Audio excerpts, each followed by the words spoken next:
नमस्ते, मैं Somnath Mali, founder of Mohali coaching classes.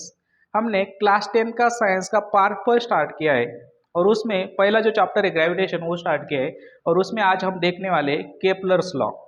Kepler's के 3 लॉज है, Kepler's first law, second law, third law.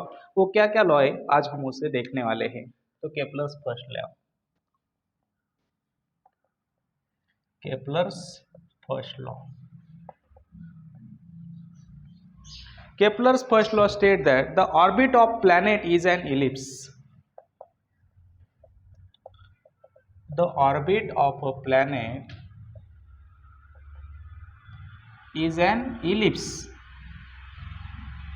with the sun at one of the foci. One of the foci. The orbit of planet is an ellipse with the sun at one of the foci. इसका क्या meaning होता है इसे मैं बाद में समझाऊंगा।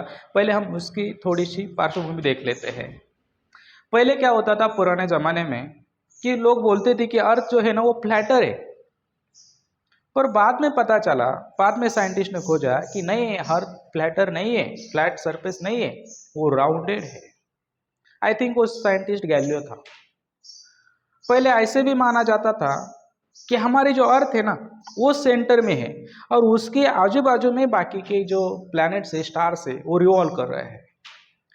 पर बाद में साइंटिस्ट ने खोज निकाला कि नहीं, जो सन है वो सेंटर में है और all planets revolve around the sun. बाकी के जो सारे जो प्लैनेट है वो सन के अराउंड रिवॉल्व कर रहे हैं। पर इसके बाद भी लोगों को लगा कि नहीं, कि अगर सन प्रेजेंट है, सन एट द सेंटर प्रेजेंट है, तो जो बाकी प्लैनेट है वो सर्कुलर ऑर्बिट में रिवॉल्व कर रहे होंगे। पर ये केपलर भाई साहब आए, केपलर साइंटिस्ट आए और उन्होंने बताया कि नहीं, वैसी बात नहीं, वो सर्कुलर ऑर्बिट में नहीं घूम रहे, वो इलिप्टिकल ऑर्बिट में घूम रहे हैं। मतलब उन्होंने कहा the orbit of planet is an ellipse, not a circular, is an ellipse. तो इलिप्स और सर्कल में क्या डिफरेंस होता है कि सपोज ये हमारा सर्कल है और ये हमारा इलिप्स है, तो इसमें क्या डिफरेंस है? तो सर्कल में एक ही सेंटर होता है, पर अगर हम इलिप्स लेंगे ना तो वहाँ पे दो सेंटर मिलते हैं, दो फोकस मिलते हैं, फोकस F1 और ये F2। तो F1 और F2 यहाँ पे दो फोकस है और सर्कल लेंगे तो वहाँ पे एक ही सेंटर है।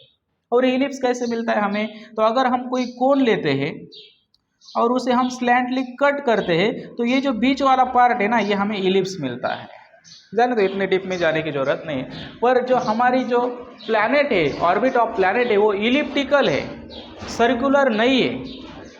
तो इलिप्स है तो इसके दो फोकस है। तो पहली बात तो हमें समझ आ गई कि जो हमारा जो प्लैनेट मूव कर रहा है वो कोई सर्कुलर ऑर्बिट में नहीं मूव कर रहा है, वो इलिप्टिकल ऑर्बिट में मूव कर रहा है। तो मान लेते हैं यहाँ पे कहीं पे हमारा क्या होगा, प्लैनेट है और इलिप्स के दो फोकस होते हैं। तो ये केपलर्स लॉ कहता है with the sun at one of the focus, और केपलर्स कहता है कि अगर इलिप्स के दो फोकस है तो उसके एक जो फोकस है ना वहाँ पे हमारा सन प्रेजेंट है। तो मान लेते हैं यहाँ पे एक फोकस है हमारा, तो यहाँ पे हमारा सन प्रेजेंट है।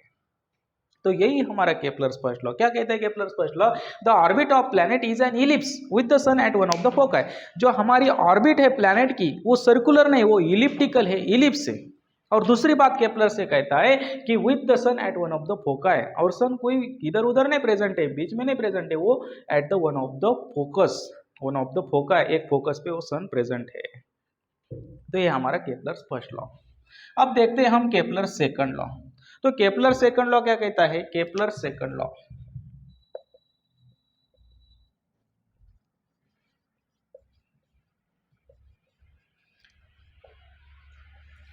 Kepler second law states that the line joining, पहले हम लिख लेते हैं, the line joining, the line joining the planet and the sun, the line joining the planet and the sun sweeps equal areas in equal intervals of time, equal intervals of time। इसका मतलब क्या होता है, देख लेते हैं। The line joining the planet and the sun sweeps equal areas in equal intervals of time. तो इसका क्या मतलब होता है, हमें एक बात तो पता चल गई कि जो प्लैनेट है वो रिवॉल्व कर रहा है, वो कोई सर्कुलर ऑर्बिट नहीं है, वो कैसी है, इलिप्टिकल ऑर्बिट है। और उसका जो एक फोकस है वहां पे हमारा सन प्रेजेंट है। तो मान लेते हैं कि अगर ये जो प्लैनेट है यहाँ पे घूम रहा है यहाँ से, तो अगर यहाँ से वो यहाँ तक आ रहा है,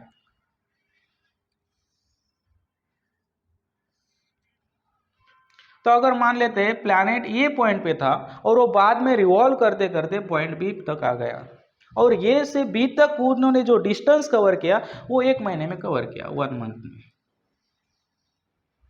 तो उन्होंने जो कुछ एरिया कवर किया है उसको मैं मान लेता हूं A1 एरिया कवर किया है। तो केपलर्स का लॉ कहता है, सेकंड लॉ कहता है, the sun sweeps equal areas in equal intervals of time. अगर हम टाइम सेम रखेंगे तो कहीं पे भी वो इक्वल एरिया ही कवर करेगा। तो इसका मतलब ये होता है कि अगर प्लैनेट इस मोमेंट पे है तो बोलते हैं कि पॉइंट सी पे है, पॉइंट सी पे है, तो ये पॉइंट सी से डी तक जाता है, पॉइंट सी से डी तक जाता है, तो ये एरिया मैं बोलता हूं कि ये भी 1 महीने में कवर हो रहा है, 1 मंथ में ही कवर हो रहा है।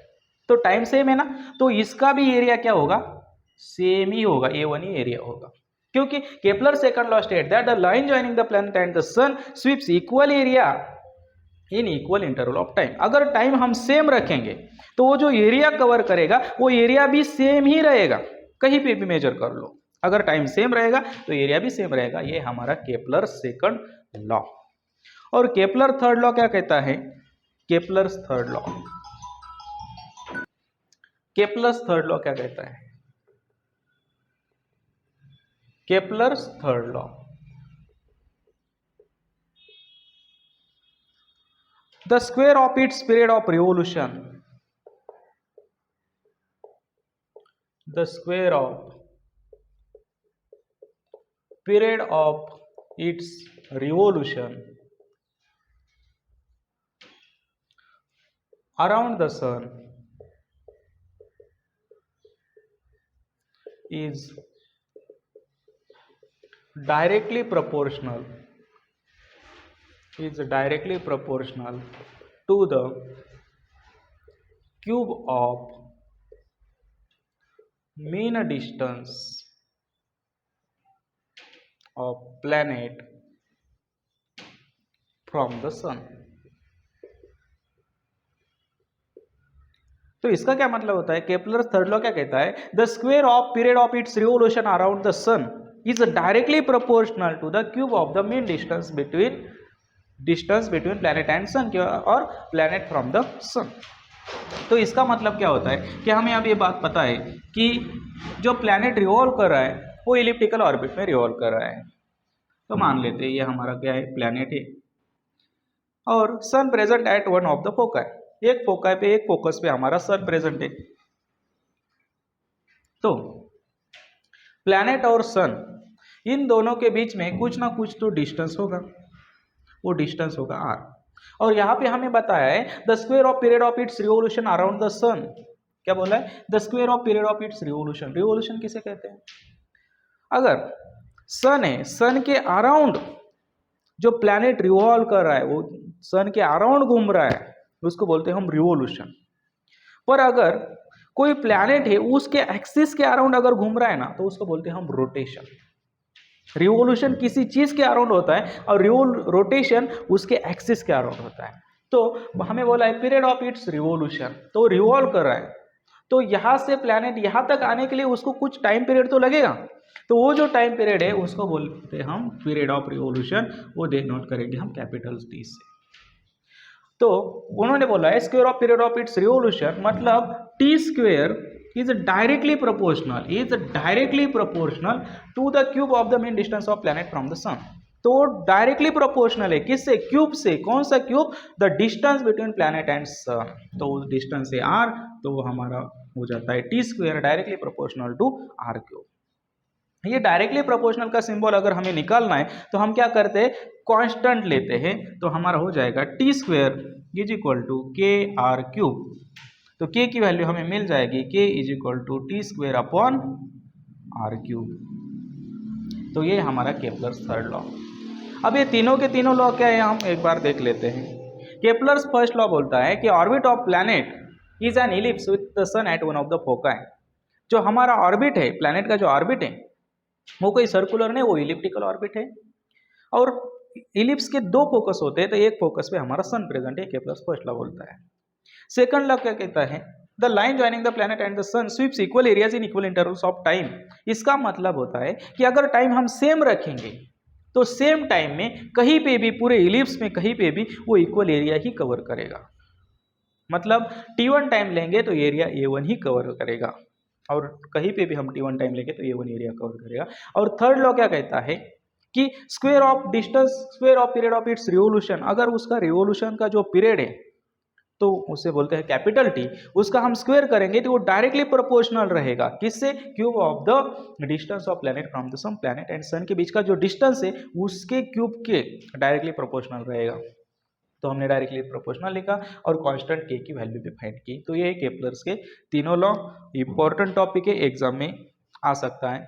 और इस टॉपिक के बारे में अगर आपको कुछ समझ नहीं आए तो आप कमेंट सेक्शन में बता सकते हैं। और मैं सोमनाथ माले आपको टॉपर बनने के लिए, सक्सेसफुल बनने के लिए दिल से शुभकामनाएं देता हूँ। धन्यवाद।